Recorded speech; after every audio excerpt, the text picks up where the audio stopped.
Possible misunderstandings, possible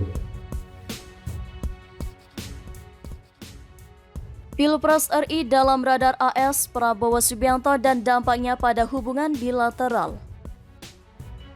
road ahead, and we look forward to enhancing this relationship.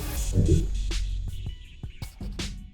Pada tanggal 5 September lalu, US Chamber of Commerce atau Kadin Amerika Serikat AS mempublikasikan sebuah tulisan menarik yang mengguncang dunia politik Indonesia.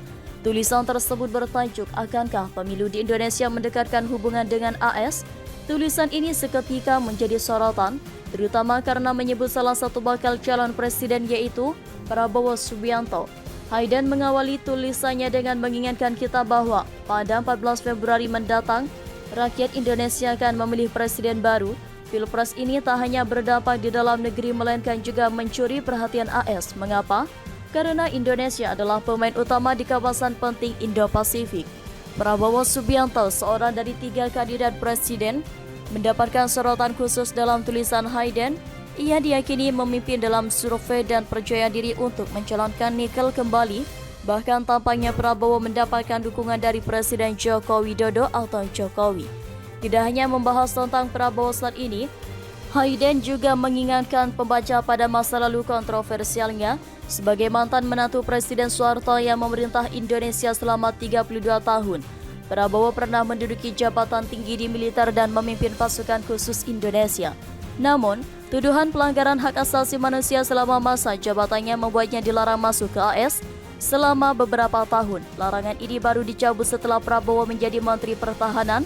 Selain aktivitas politiknya, Prabowo juga dikenal sebagai seorang konglomerat yang mengandalkan 27 perusahaan di berbagai sektor, termasuk minyak sawit, gas alam, dan batu bara. Artikel ini menghubungkan Prabowo dengan AS, terutama dalam kapasitasnya sebagai Menteri Pertahanan. Kunjungannya ke AS baru-baru ini di mana ia bertemu dengan Menteri Pertahanan AS, Lloyd Austin, memperkuat hubungan antara kedua negara. Kedua pihak menandatangani perjanjian penjualan senjata dan berkomitmen untuk meningkatkan kerjasama pertahanan. Kunjungan Prabowo ke AS memiliki implikasi penting dalam meningkatkan hubungan AS Indonesia. Salah satu fokus utamanya adalah pemodernan militer Indonesia melalui dukungan AS. Peningkatan interoperabilitas dengan AS dan peluang untuk latihan bersama adalah beberapa hasil positif dari kunjungan ini. Selain itu, Prabowo juga mengadvokasi kerjasama dalam bidang ketahanan pangan, pendidikan internasional, inovasi teknologi, dan peluang ekonomi lainnya. Meskipun saat ini Prabowo nampaknya memiliki posisi kuat dalam persaingan Pilpres RI, politik selalu penuh dengan kejutan, banyak faktor yang dapat mempengaruhi hasil pemilihan presiden yang akan datang. AS terus memantau perkembangan Pilpres RI dengan cermat, karena hubungan kedua negara ini memiliki dampak besar pada stabilitas dan kemakmuran kawasan Indo-Pasifik. Dalam tulisan ini kita melihat bagaimana AS mengamati Pilpres RI dan peran kandidat Prabowo Subianto dalam dinamika politik antara kedua negara. Informasi ini memberikan wawasan yang menarik tentang bagaimana hubungan AS Indonesia dapat berkembang dalam beberapa tahun mendatang, terutama dalam konteks politik dan pertahanan.